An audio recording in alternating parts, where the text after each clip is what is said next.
from President Duterte. Meron siyang message kanina. Ang sabi lang niya, para sa inyong lahat. Nandito kami, meaning siya, ako, at yung iba pang mga kapamilya namin. Nandito kami so as long as gusto pa kami ng tao. So nandito po tayo mga kaibigan, no? Pakinggan po natin itong statement ni VP Sara kasi currently nasa Hague po siya. Siguro probably doon sila mag-suspend ng Christmas kasama yung dating presidente Rodrigo Duterte. Pakinggan natin. Hindi kami, sabi niya, hindi kami mamimilit kung ano yung gusto ng taong bayan. So yan and of course from myself, I thank you for your continued support.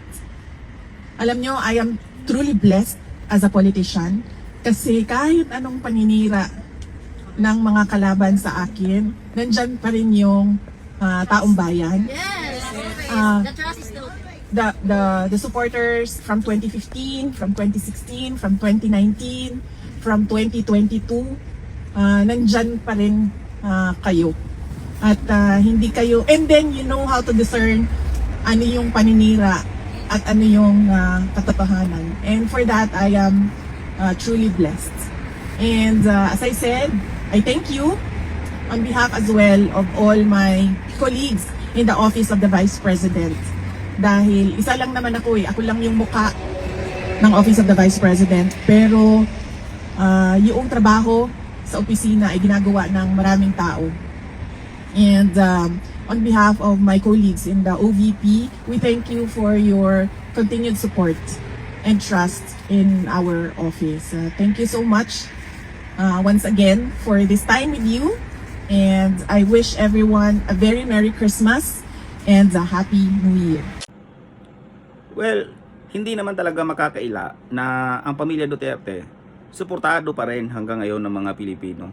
No, sa current survey nga, siya pa rin yung napipisil na magiging presidente kung ngayon gagawin ang eleksyon. Kaya nga siguro, double time ang mga kalaban ngayon para kasuhan itong si VP Sara. No, sunod-sunod eh. No, may plano na sila sa February i-refile nilang impeachment eh. But they admit na mas mahirap ngayon, no, mas mahirap kasi nga namulat ng mga tao eh. Tapos may requirements na, no, ayon sa Supreme Court, no. Kaya ngayon when they weaponize the ombudsman, no, sa pangunguna ni Boyeng Rimulya, yung may anak na na-absuelto, yung may anak na na-absuelto na nag-import ng marijuana, no, na-absuelto. Hindi naman sinabi na hindi talaga siya yung may-ari. Ang sinabi lang, kaya na-absuelto yung anak niya, yung chain daw, yung pagkasunod-sunod daw ng pagpasa ng ebidensya. No? So, balik tayo sa topic. Sinabi din ni Ronald Llamas, no? Ewan ko ba paano naging political analyst yun. No?